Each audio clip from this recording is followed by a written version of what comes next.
Good afternoon, Crime Book Club. I am Sam for the UK Crime Book Club, and I'm here with Rachel Abbott. I'm really excited. Hi, Rachel. Hi, nice to be here. Really pleased to have you. So we've had quite a few questions come in, and obviously I was showing you my mountain of notes with my questions before we started. So if anybody wants to ask any questions, please pop your name at the side because it doesn't always show who the question is coming from. We like to have your names to say hello. So we were just talking before we came on live. I was going to ask you about France and Italy, and it's not France, it's Alderney. So do you still split your time between the two? Well, in theory, is the sound okay with you? Because it sounds a bit echoey here. Is it all right for everybody else? Good, that's fine then. I'm here. So yeah, we have a house in Italy. We actually bought 2 houses in Italy. Don't ask me why, ridiculous, but we did. And we've just sold one of them this week, but normally we would have gone there for the whole of June. But we do love being on Alderney, so it's really tricky. We will still go to Italy occasionally, but not maybe for such long periods now. Yeah. So well, that was my first one. I wanted to ask. We talk about Dishy Douglas on the group. What's next for Tom? He's been busy. Obviously, kept you busy for a few years. Yes. So what's next for Tom? Well, I've just actually this morning get very close to finishing the next Tom book. So yeah, I'm really Do you have a title that you can share yet? Pardon? Do you have a title that you can share yet? I'm really bad at titles, really bad at titles. I've got a few ideas, but my agent usually chips in and she's always got ideas as well. So I don't have a title yet, but no, I've really enjoyed writing this one. Well, I enjoy writing them all, but this one, I mean, it's going to be quite some time before it's published because now that it's written, I will now do probably a month of edits to try and knock it into shape, and then it will go off to have a structured edit, which means a structural edit, which means that somebody will come back to me and say the pace drops here, or this character doesn't work there, or give me lots of really useful feedback, which I then have to fix, and that takes a while. And it usually goes through a couple of rounds of that. Then it goes to be copy edited, then it goes to be proofread. So it will probably be January before it's actually out. So how long does it take you to do to write the first draft before you actually begin the next process? Well, I usually spend about a month doing research, the outline research, and just getting the ideas together because, as you'll probably know, my books tend not to just be a simple, straight, end-to-end story. There's usually something strange going on. That's a good word for it. So one of the things I've been actually doing when I've not been writing this month is with my PA, a girl who works for me a couple of days a week. We've been putting together a database of all the information that I've accumulated, and she just keeps laughing out loud at some of the questions that I've asked people about how long it takes for blood to coagulate and why do dead bodies float and things like that, So I do quite a lot of research first. And then when I've done the research, I put together a rough outline of the story, and then I focus on the first maybe 25% of how I'm going to get that out. And once I've got the structure and everything in place, I can probably write the first draft in about 2 months because my book's quite long. They're about 100,000 words, but I work every day. So I work on about between 1,500 and 2,000 words a day. And then the research on top of that. So it's very. And you enjoy the research. You enjoy the research more than lots of authors. Have you found anything that's surprised you? You must have found all sorts that surprised you while you've been researching. Oh yeah, I mean I'm really lucky that I've got an amazing ex-police detective chief inspector who gives me so much support, and I send him random letters, emails, just asking the most bizarre things. But what's really great is when he responds, he comes back with something that I hadn't even thought of, some kind of twist that's based on some murder that he's investigated and really makes me think. So there's all sorts of stuff like that. But I'm also been working on the next Stephanie King novel, And for that, I needed a forensic anthropologist because I wanted to understand about how they would determine the age and ethnicity of a skeleton. So, but people are generally incredibly helpful. Yeah. So how long have you worked with the detective for? Obviously, I'm not going to ask where he's from or ask you to name him or anything like that, but I name him have in you my worked book, with him? so it's fine. He's an ex-detective chief inspector. It's quite difficult for acting police, I think, to act as advisors. It's much better if they've retired. So I used to work with someone who is now the chief inspector. So he was actually a working policeman. So after a couple of books, he said, this is a bit tricky for me. So he found me this chap. So I've been working with him now for probably about 6 years. And he's an absolute star. Mark Gray is called. He's really good. Oh, we've got a question from one of our author members, Valerie Keogh. That's her author name. Her name's Valerie Dickinson. Of the books you've written, which is your favourite? You know, Valerie, thank you for that question. And I really wish you hadn't asked because I kind of thought somebody would ask me that question today. So before I came on air, I was trying to think, what would I say in answer to that question? Because they're all favourites for different reasons.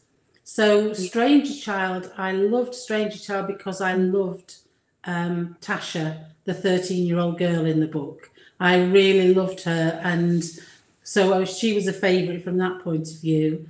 I loved Kill Me Again because I really liked the idea of a fantasy murder club online, which I thought was, I really enjoyed writing that. I loved And So It Begins because I really liked the twisty character. And so every one of them's had something about it that I've thought, yeah, that's my favourite bit. So, yeah, it's tricky. Val's also asked, is there anything you wouldn't write? Now, it was one of my questions that I've written down for you because you cover such a broad range of, you've kind of covered a lot of things that some people say, that's something I wouldn't cover. So is there anything that you wouldn't write, or would you just do anything if the story called for it? I wouldn't write explicit scenes.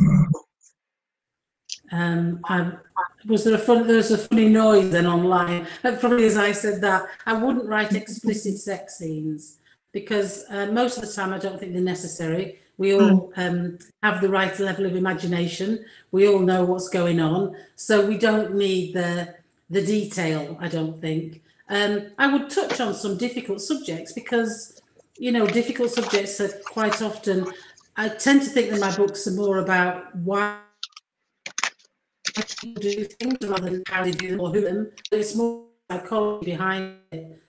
And people dread things. Rachel, we do seem to be having some problems with your stream at the moment. Oh, what sort of a problem? I can hear and see you fine. That's great. A bit of distortion on your image and on your voice. I know you've had terrible weather there this morning.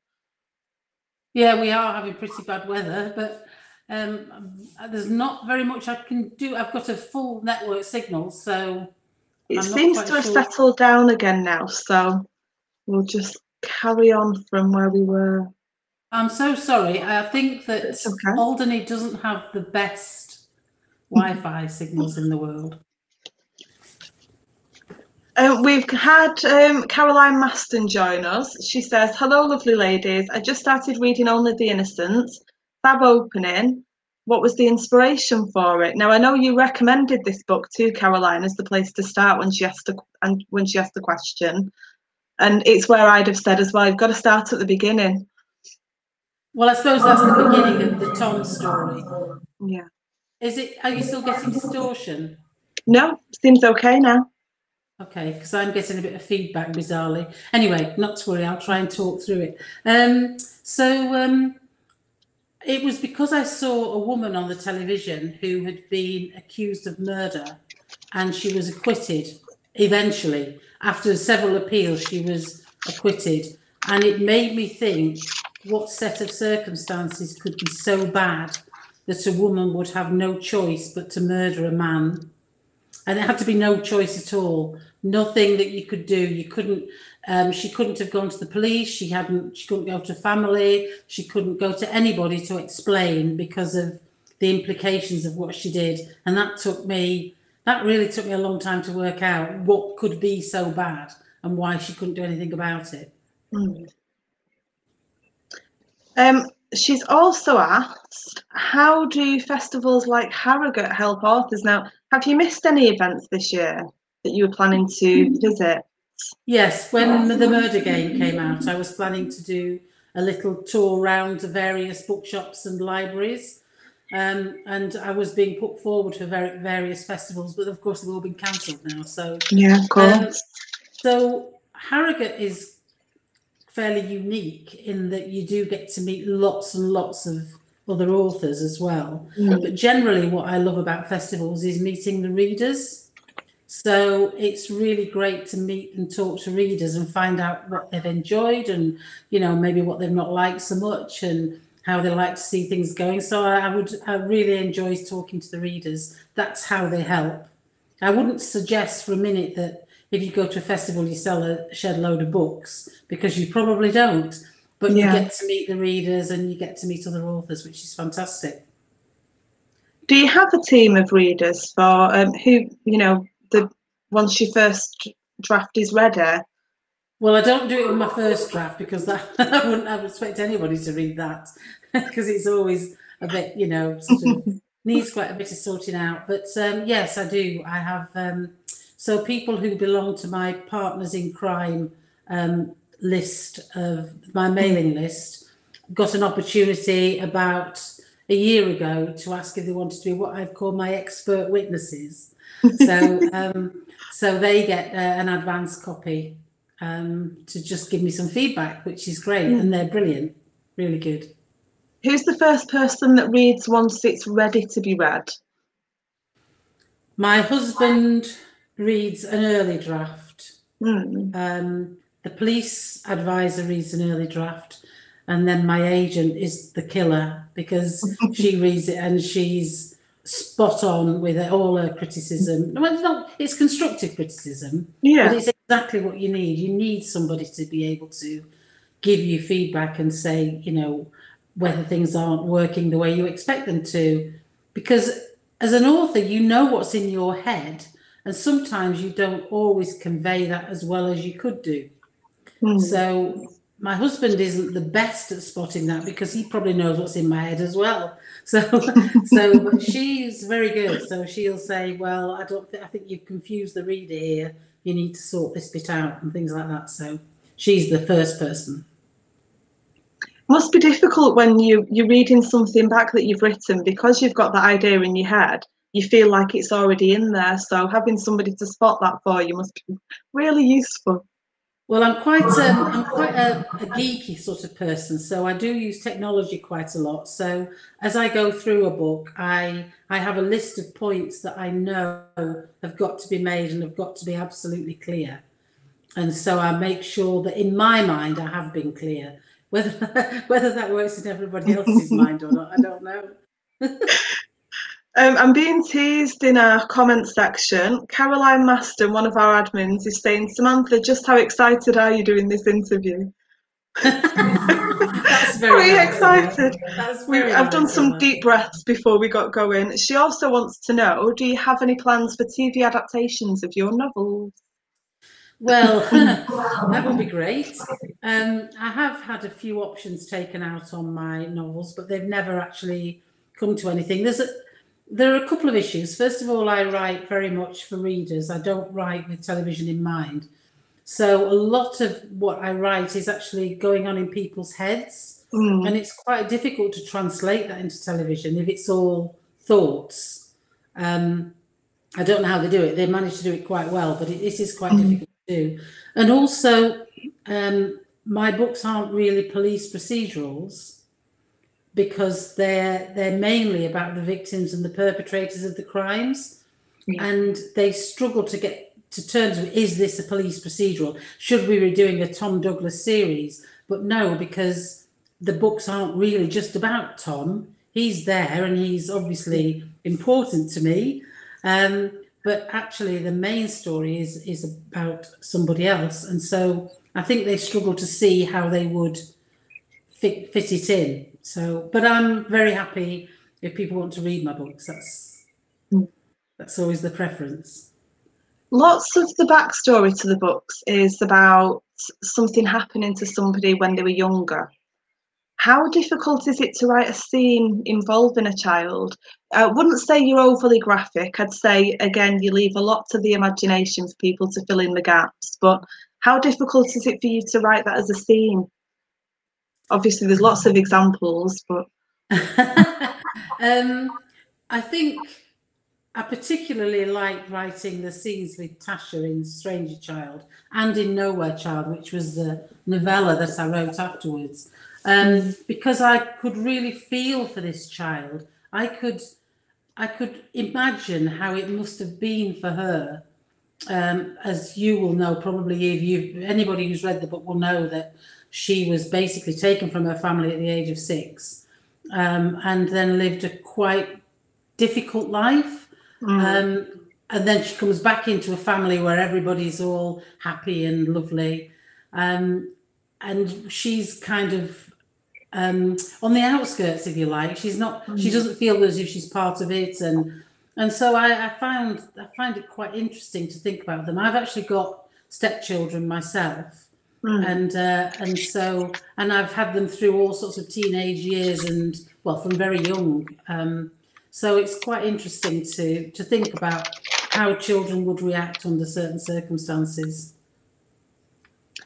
And with all of your characters, you make people who are otherwise terrible human beings. You show their human side as well. How difficult is it to mirror kind of a decent person in most people's eyes with these secrets that lurk within them? Well, there are some characters who are fairly obviously evil and are evil pretty much all the way through. So there are some that are evil all the way through. Some of the people in my books haven't actually started off as evil, that they've sometimes made a mistake in their lives. Stranger Child is a classic example, actually. The father, and I can't say too much about it for people who haven't read it, but made a mistake, did something really stupid that was pretty bad, but was done because of the pressure he was under. And then that changed him, that made him into something that he wouldn't otherwise have been. One of the characters in Kill Me Again, the same story. And I think most people who have got an evil side have actually got a different side to them as well. You know, people aren't evil all the way through. Yeah. So, I mean, they reckon that 1% of the population are psychopaths. And all psychopaths aren't all killers. Yeah. So, you know, it's just getting the balance really between making them human, making them people who are flawed and have made mistakes, with the odd one who is really evil. It does help, and I won't mention the book, but you'll probably know who I'm talking about when I talk about him. It does help when you show that maybe they were groomed in some way through their life. Yes. And then it goes on to explain how, and they were a victim themselves before, before they committed certain crimes themselves.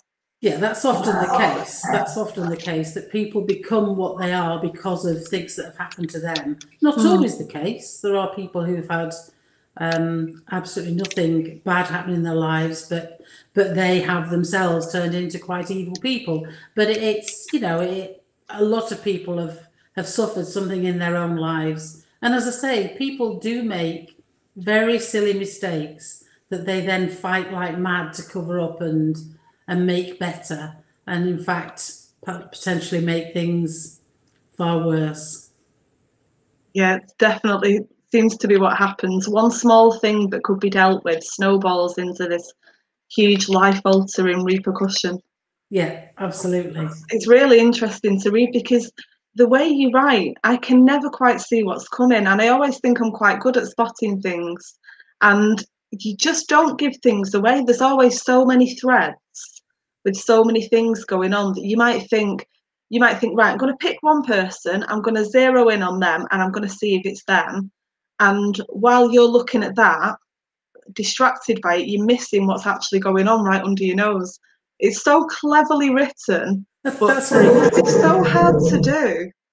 Is it really hard to do that, to keep track of all the threads? And Well, I'm back to my geekish behaviour now, you see, so I do have all kinds of tools at my disposal for making sure that I'm keeping hold of all the right information, making sure that I'm tracking each object that moves. So I've even, I use something called Scrivener to write, which a lot of authors will know about. And you can use keywords. So if one of the threads is about a mobile phone, each time I write a scene that references the mobile phone, I set that keyword. So at the end, I can just search on this keyword, and the scenes that contain it will come up in the list, and I can read it to make sure that it makes sense, so that it doesn't get lost halfway through and it's not been in somebody's car and then ended up in somebody's house, without anything in between. But it's interesting what you say, because I had a message on Facebook this week from somebody who said that she was disappointed because she knew halfway through one of my books how it was going to end, and she was disappointed. And I sent a response and I said, I completely understand that, but one of the challenges as a thriller writer is that you have to set enough clues so that when people get to the end, they can say, God, why didn't I see that? How come I didn't see that? Which means that some people will see it. There's nothing worse to me than you get to the end of a book and you find out that the killer was somebody's great Aunt Mabel who you'd never heard of. Somebody from completely left field suddenly appears in the story, and I just think that is so annoying. It's such a big cheat, isn't it? It is a cheat. So you have to lay the clues all the way through, so that when it comes to it, people think, I should have seen that. And I think that obviously by doing that, some people will. And also, I don't think my books tend to be, particularly Only the Innocent, classic example, don't want to say too much, but people will say, that they knew right from the beginning. I didn't care. It wasn't about who, it was about why. Why? Yeah, absolutely. So that, to me, the whole story was about why this murder took place and how she did it. We know from the beginning it was a woman, so I'm not giving anything away there. Yeah. How she did it and why she did it. That, to me, that was crucial, not who. Once you actually know the why in Only the Innocent, the opening scene is all the more delicious. I have to say, I did quite enjoy writing that. I can imagine that was some fun. Do you ever feel a bit, I know you say you won't do kind of graphic sex scenes, things like that, but that one got closer than most. Yeah. I was going to say, is that about as far as you're willing to go? Because that was quite evocative. It was, but I think, I just think you don't need to get into naming body parts, really. I think it's all a bit cringeworthy, that, really. That's for me anyway. I find that not something that I would, and I don't think that I would ever write a scene in which you see a child being killed. Of course, yeah. I'm not saying that there aren't parts of my book where children very sadly die, but I wouldn't actually write a graphic scene of it actually happening or somebody doing it to them. I think there have been cases where we've seen one die, but not by somebody else's hand, if that makes sense. Yeah, I want to go to the locations in your book now. I know because you've told me that your sister goes around Manchester for you, and you told me a brilliant story about the island that she went to. Oh, Pomona Island in Manchester. Pomona, thank you. The word wouldn't come to me then. It's a little stretch of wasteland, and it's not very far from Salford Quays, so it should be prime building land, really. And I think there have been a number of plans, but they've all gone wrong. But it's the old Pomona docks, so it used to be a big dock there, and it's just this deserted patch of wasteland that I didn't know about Pomona Island until I started to research Kill Me Again. And I thought, that sounds fascinating. I need somewhere like this. I need somewhere for Tom to find a body, because he's found them underneath bridges by the side of canals and all sorts of things. But thought, this is really interesting. This is Manchester. So I sent my sister along with her husband, because I didn't want to go in there on her own, to Pomona Island to take some pictures, because I couldn't get there and I need to get a feel for the place and to see what it looks like and get her sense of it. And it was deserted apart from 2 workmen. So she walked up to these workmen and said, "Do you know if there's a good place on Pomona Island to bury a body?" so goodness knows what they thought. But then, 2 years ago, I was in Cornwall researching the murder game. And we went along to the lifeboatmen at Newlyn Harbour. And I said, I know this is going to sound very strange, but if I killed somebody in this bay, and I'd named the name of the bay, where would the body wash up? And they were, oh, that's an interesting question, actually, So they all got their heads together, and they told, in the end, I didn't use that information, but they were very forthcoming about where this body was going to wash up. So you must have the most interesting conversations with people. I do. It's brilliant, really brilliant. So I remember we went to my brother-in-law's one New Year's Eve, and he's a judge, and his partner works in a GP practice, and I remember asking them questions there, and the whole dinner we were just discussing what could happen to these characters in my books, and it was brilliant. Everybody's really helpful. Valerie Keogh has asked, does living on an island influence your writing? Does it influence my writing? Not specifically. There are some really interesting things about living on Alderney specifically rather than an island. I mean, what's lovely about where I live is we're surrounded by sea. We've got sea on 3 sides of us, and there's something about the sea. It's a real influence. So I can just sit and stare out at the sea and try to work out the next bit of my story. But what's great about living on Alderney in particular is it's a very small island. It's only 3.5 miles by 1.5 miles. So tiny, and there are about 2,000 people that live here.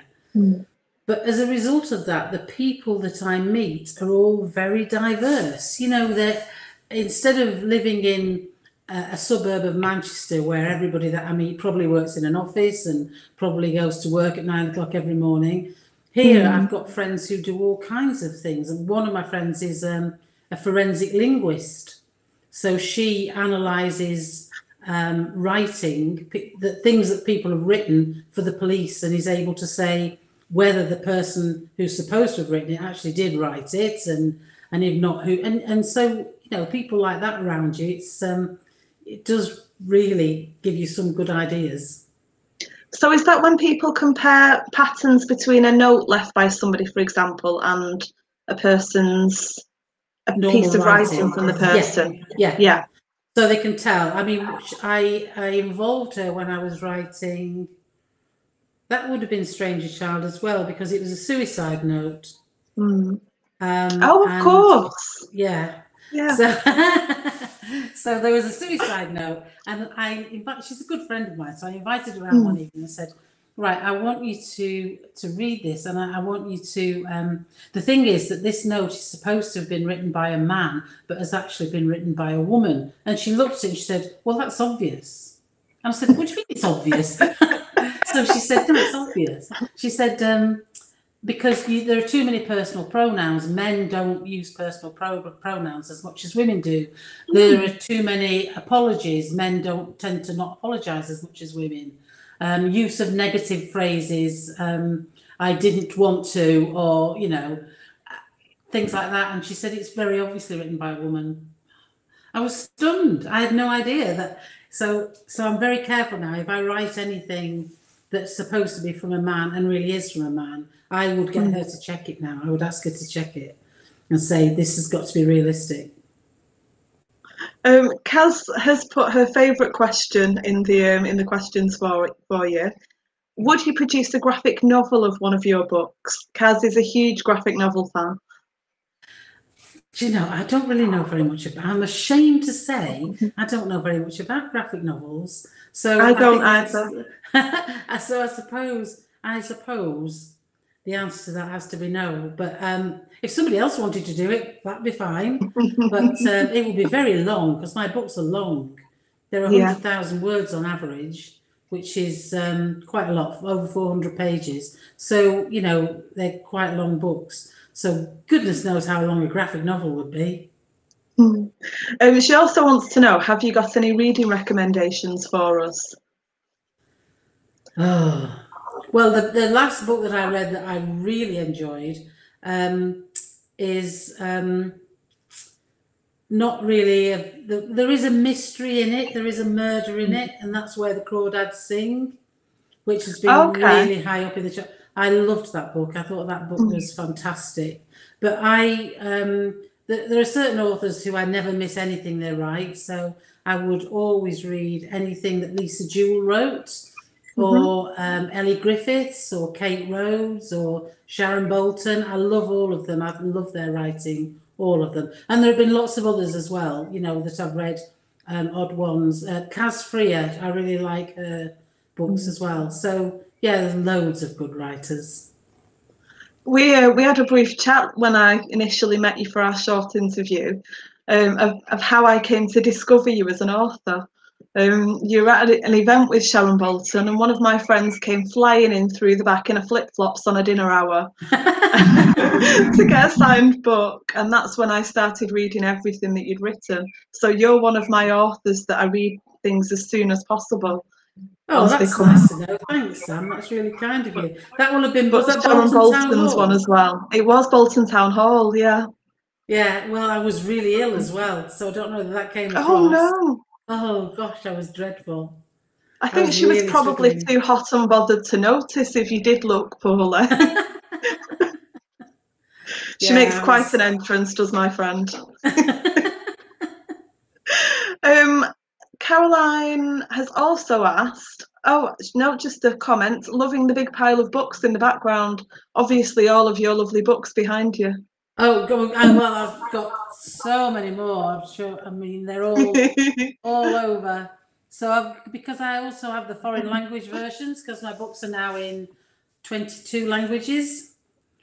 That's one of the questions for you.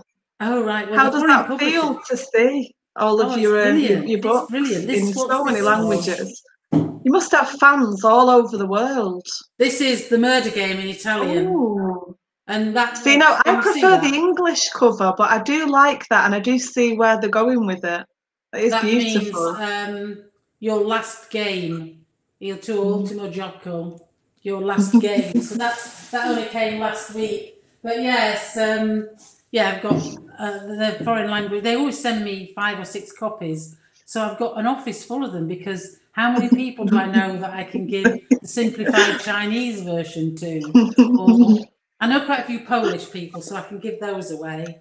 And obviously I know some Italian people, but some of them are just so, you know, Lithuanian. I don't know anybody who's Lithuanian.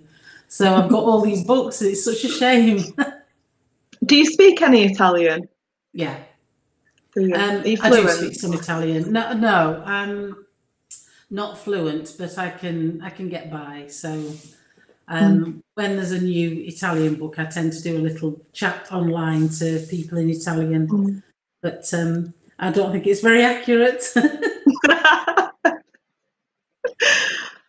Valerie Keogh has asked, do you find writing a series with a female lead easier to write than a series with a male lead? So she's obviously talking about Stephanie King.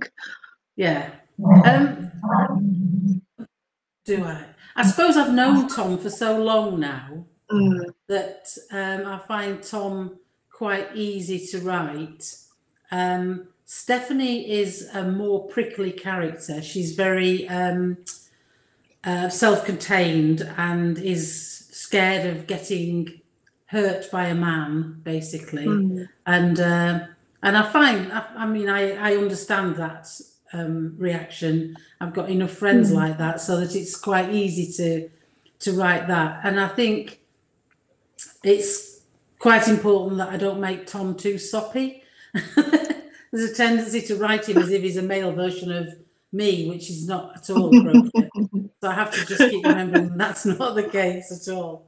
So no, I can picture Tom. I can picture him so clearly in my head that I have no problem writing the way that he would behave. But I'm enjoying writing Stephanie King as well. Really enjoying that.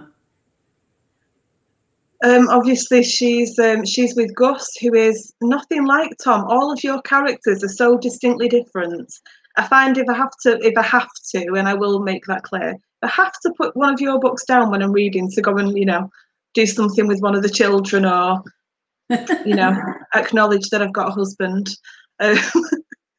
Then I've completely lost my train of thought. Then I never forget who I'm reading about.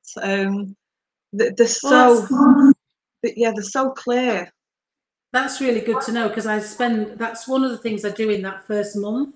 I mentioned about having a month at the beginning. One of the things I spend a lot of time working on is very detailed character profiles. So I have images, I get images off the internet. I know in my own head what they look like, but what I need is an image as a reference point, so that when I'm describing them, I can make sure that I'm consistent. There's nothing worse than reading about a character who starts off with blue eyes and they change to brown halfway through, or their name changes halfway through, or anything like that. So, but I do for some of them, I do very detailed, like mind maps of all of their characteristics, all of their strengths, their weaknesses, the things they're passionate about, the things that are motivating them throughout the story.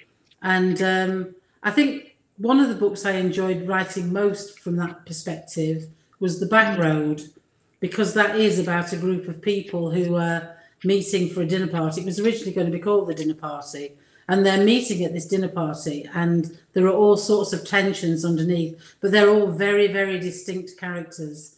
And I really enjoyed writing them. They were great to write. And The Murder Game's a bit like that as well. There are a group of characters, and I wanted to try to make sure that I didn't have to put that Andrew said or Nick said after everything, because you would know who it was by the way they spoke, the way they acted. So that's kind of what I try to achieve. I like the fact that not only for your men, but your women in particular, for me, they're not one-dimensional, and they're not always strong with the vulnerable undercurrents, or the thing that we see just pushed out time and time again. They're not like that. They're all so very different and so real. I mean, the reactions to the situation around them are very real. None of it feels contrived to fit the story. It feels like they're driving the stories. Well, in my head, they kind of do. So people say to me sometimes, about the end of a story, and when I start to write, I have an idea how the book's going to end. As the story progresses, it's as if the characters take over, because by then they are very real to me, and they will, to a large extent, dictate the ending. So if you take the end of Stranger Child, which obviously I can't say what it is, but in the end of Stranger Child, I had a conversation on the phone with my agent, and we discussed how it should end, and we agreed on the ending. And when I came to write it, it was from Tasha, the 13-year-old girl's perspective, and I wrote the exact opposite of what we'd agreed, because in my head, Tasha would never have done the ending that was all so lovely and perfect, and that was never going to happen. It just seemed completely out of character. So the characters matter enormously to me, and some of them are quite strong, fun. I mean, I liked writing Jo in Right Behind You, because she was she was a bit too much like me, really, messy, a very messy person, which I am. And just enjoyed, a glass of wine and chatting with friends, rather than cleaning the house. So I really liked writing her. But on the other hand, you take the main character in And So It Begins, who was completely withdrawn and inside herself, and you didn't know what she was thinking, you couldn't work her out. So that's the bit I enjoy the most, the characters. Well, it shows, it definitely shows. Valerie Keogh has written, just bought Only the Innocent. Sam's comment convinced me I had to read it. So I don't know which comment that was, but you're absolutely going to love it, Valerie. I hope so, Valerie. Thank you very much. It's actually the trouble is, so you've done well. The trouble with that is that's where I started with Only the Innocent, first book, and I didn't stop.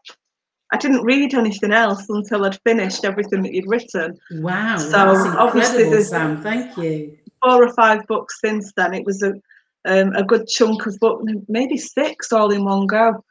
Have to have a look, but yeah, that was all I read. So it kept me busy for a while. When you're writing, do you read? And if you do you stay clear of crime books while you're writing, or do you not read at all while you're working? I do read. I tend to make sure that if I am reading whilst I'm writing, I do read crime books. But if I come across anything that I think has got any similarity to what I'm writing, I stop immediately. And I only read crime books because when I'm writing, because there was a time a few years ago when I was reading a quite funny rom-com type of book, and it was quite funny. And I was writing something in my book, and I actually called somebody a knobhead in my book, and I read it and thought, where the hell's that come from? And it had come from this book that I was reading. The woman in it called everybody a knobhead. So I was just like, oh my goodness, because I would never write that in a book. So I have to be careful, because then you might get into the frame of mind of trying to be funny. You know, it doesn't really work. Caroline's language, by the way, everybody that's watching. No, it's fine. That is far from the worst word we've heard during our author chat, so I think you're good. Caroline's asked, what's next for you writing-wise, and would you ever write standalones instead of a series? That's a very interesting question, Caroline, because none of my books were ever intended to be a series. So when I wrote Only the Innocent, there was no intention of writing a series. When I started to write The Back Road, which I did before Only the Innocent got where it got to, Tom Douglas wasn't in it at all.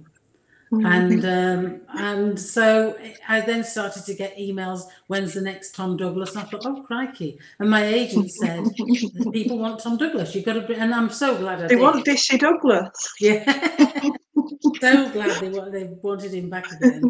And then the same was true of when I wrote And So It Begins. In fact, when I wrote the opening chapter, the prologue, Stephanie King appears in that because she's going to the scene of a murder and she's got a young probationer with her, and she's kind of, oh God, this lad's such a pain kind of thing. And I sent the opening chapters to my agent to just have a look at. She said, oh, I'm looking forward to seeing more of Stephanie King. And I thought that was the only bit she was going to be in, because she was a uniformed officer. So she was the first responder as a uniformed officer. So therefore, she wouldn't have been involved in the investigation. It would have been handed over to the detectives, which is why halfway through the first part of the book, she's seconded as a detective. Because if they were going to see more of her, she had to become a detective. And then when I wrote that one, those books are published by Headline. And they said to me, so is the next one a Stephanie King as well? And oh, well, it is now. But I'm quite happy about it. I am quite happy about it. How much thought goes into your character names? They're all, again, you know, you can see how much work goes into them. Well, I told you I'm a geek. I have a spreadsheet of all the character names I've ever used, so I can make sure that, other than minor names that crop up from time to time, I make sure I don't use the same names. Again, when I have a character in my head, to me, there are names that go with people. And, you know, somebody who might be called, I don't know, Lucas, would never Lucas. Classic example. Lucas in the Murder Game. He would never be Brian, would he? He just wouldn't be Brian. Oh, he's so not a Brian. So you see what I mean? It's kind of, the name has to match the person, and I like finding names for people, because quite a few people from other ethnicities in my books, and I love finding their names because some of the names are fabulous. So like Chandra, Jumbo. Beautiful name. Oh, Chandra's a lovely name. Oh, and Jumbo, of course. Jumbo is the larger than life. The forensic. He's the crime scene manager in Tom's books, and his name is Jamoke Asaba, and I love that name. So I just really, or Soba, I just really like finding names that go with the character that's in my head. I don't just pick names at random. It can take me 2 or 3 hours to find a name for somebody, and then I might change it. Does that happen often? Do you get one and then as you get to know the character more think that just doesn't work? Well, the problem comes sometimes when I'm working on 2 books at the same time and a name seeps from one to the other. So Lucas, who became Lucas Jarrett, was originally Lucas North, but then there was a North in another book that I was writing at the same time. I thought, how's that happened? So sometimes they creep from one book to another. We've got some more questions on the feed. Caroline sat looking at your books on one browser and watching us on another, so that's good. Keep buying, Kat. She's asked, has lockdown helped or hindered your writing? I'm guessing your routine's pretty similar. Well, it is. It's a funny thing that when it all first started, it didn't actually affect my working life very much at all. What it did, I think, was it made me quite pensive. I was struggling to focus on writing for a good few weeks, maybe 3 or 4 weeks, because not because I was worried about myself, I wasn't. I was just worried about what was going on and what was going to happen and where was it all going to end, and so I found it very unsettling to start with. But here on Alderney, it's been brilliant. I mean, people have been so amazingly helpful. All our food has been delivered. Everything from the chemist has been delivered. We haven't had to leave the house at all. But now, of course, because Guernsey hasn't had any new cases for probably now at least 6 weeks, maybe longer. Right. So Guernsey, Alderney is part of the bailiwick of Guernsey, so all the islands around Guernsey. So we've been freed from lockdown effectively for the last couple of weeks. So we go into restaurants now and having friends round and stuff like that. So that's not been too bad. But work-wise, it's not had any impact other than the impact it had on me mentally, I suppose, when it first started, just thinking, what on earth's going to happen to the world? But we'll survive, and we have. We certainly have. Kaz has also asked, why did you choose to write under a pen name? Now, I didn't know for a long time that you wrote under a pen name. How that slipped by me, I don't know. But what made you choose Rachel Abbott, a name which really does suit you? I decided to use a pen name initially because of 2 reasons. One, my real name is Sheila Rogers, and I thought it sounded like a middle-aged woman, which was very close to which is true, clearly true. But I just didn't think that suited maybe the audience that I was going for. That I don't think there's very many people called Sheila who are under 60. There might be, and if there are, that's fine. But the vast majority of people are my age or older, and so I didn't really want to be pigeonholed like that. And also, I didn't want anybody to know that I'd written it in case it was rubbish. But then the daft thing about that is you do that, and then the next thing you do is you tell everybody you know to go and buy it. So then everybody knows anyway. So it's I can see on here somebody says the screen keeps changing. Is it changing on yours? It's just your t-shirt the same. Your top's changing from grey to black, so your face has been absolutely fine. I actually thought there was lightning flickering. I didn't realise it was your top changing colour. I've got thunder and rain and all sorts going on outside the window. I'm thinking I'm pulling the right bits and I'm not. I think I better leave it alone. Yeah, take a tip from me, don't faff. No. Well, once you start, Everything's you mirrored, just twitch isn't it? all over the Nothing's screen. where Yeah, you expect it to be, so it's doesn't weird. work.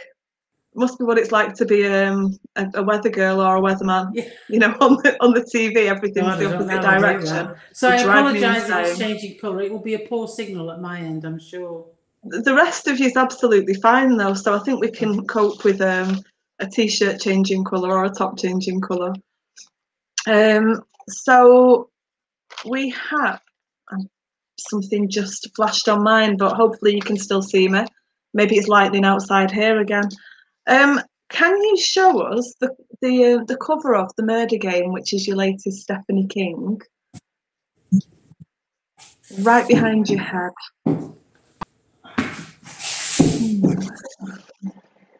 There we go. So that's the second Stephanie King, Yeah. and the current release. Yeah. I'm looking forward to the next Tom Douglas, and you guessed that'd be ready early next year. January is what I'm aiming for, yes. So can you give us any kind of clue as to what happens in that book? Do you know, I have to tell you that I am really bad at this. So people ask me what the book's about and it sounds so convoluted and so complicated when I try to explain it. It's about a woman who has been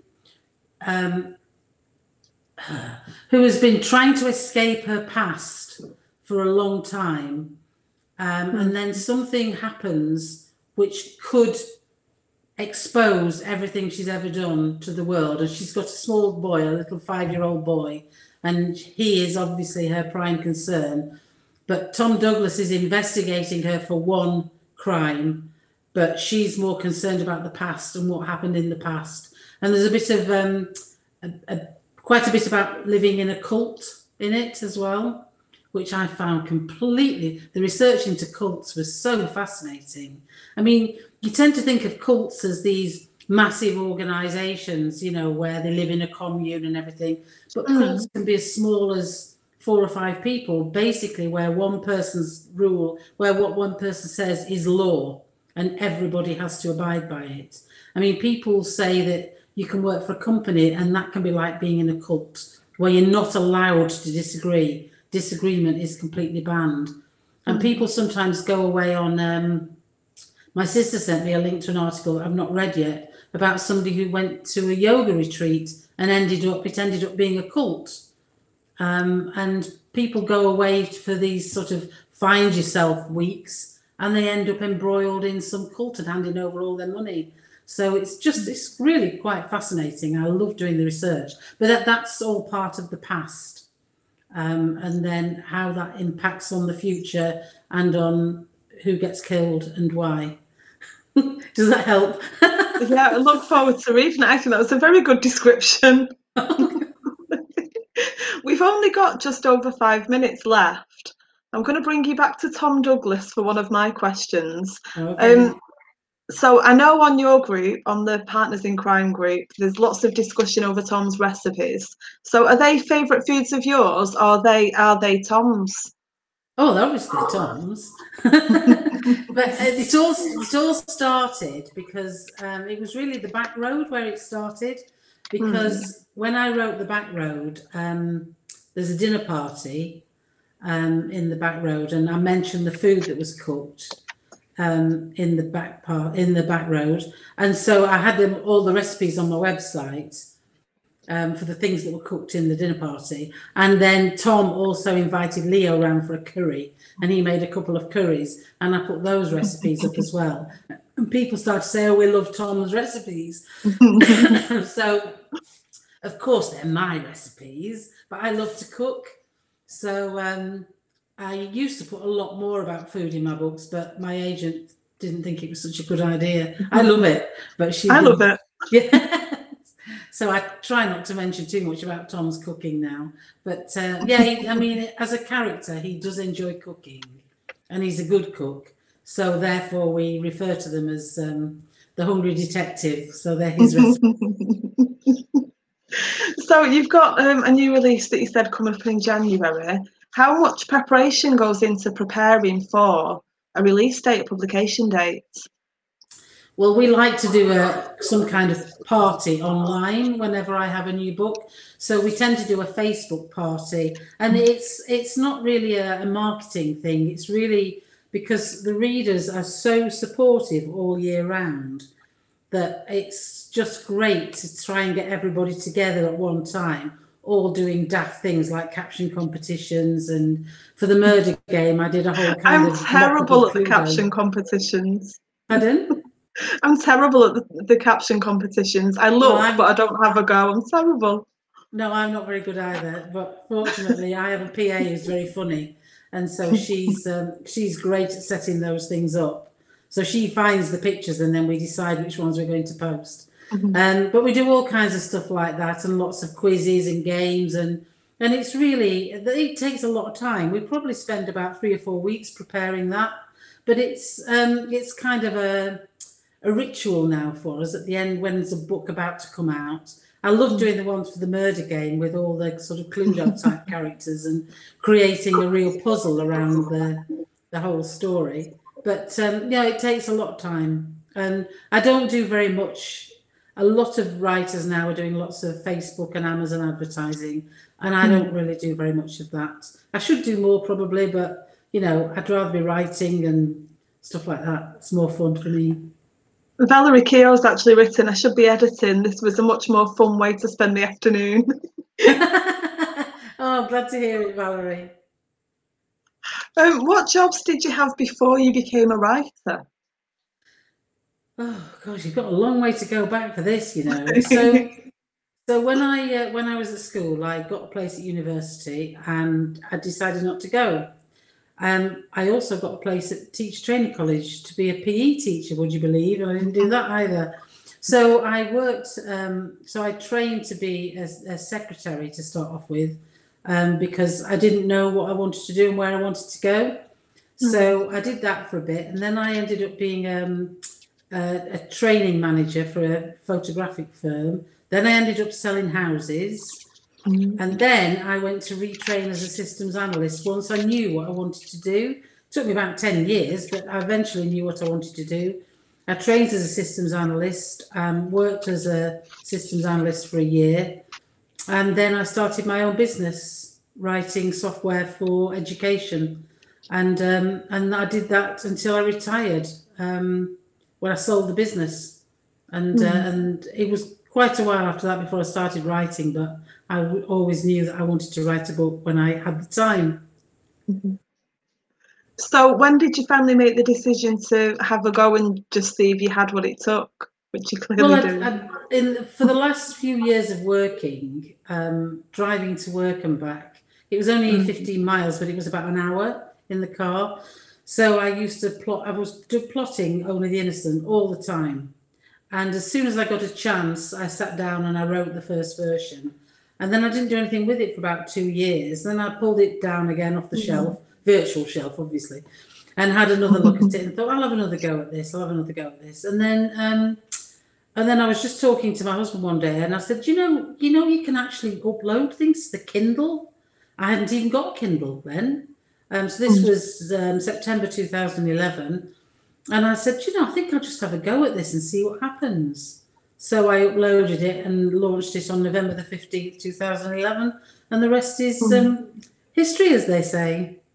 It is. And on that happy note, our hour's up. It's been lovely to chat to you, Sam. You too. I've been so excited. I know that's why Kaz is teasing me, but I have been really excited all week. So thank you so much to all of the members for joining us and for your fantastic questions. And thank you to Rachel for agreeing to be interviewed by me. Thank you very much for inviting me. And I am sorry if it's been breaking up a little bit. I do apologise for that. I think it was just a little bit at the beginning, other than the apparently changing shirt colour, then I haven't seen anything else. Around all the time. I've got quite a slippy seat. I keep slipping down in my seat. Well, it's been lovely talking to you. Thank you so much. You too, Sam. Thanks for listening, everybody.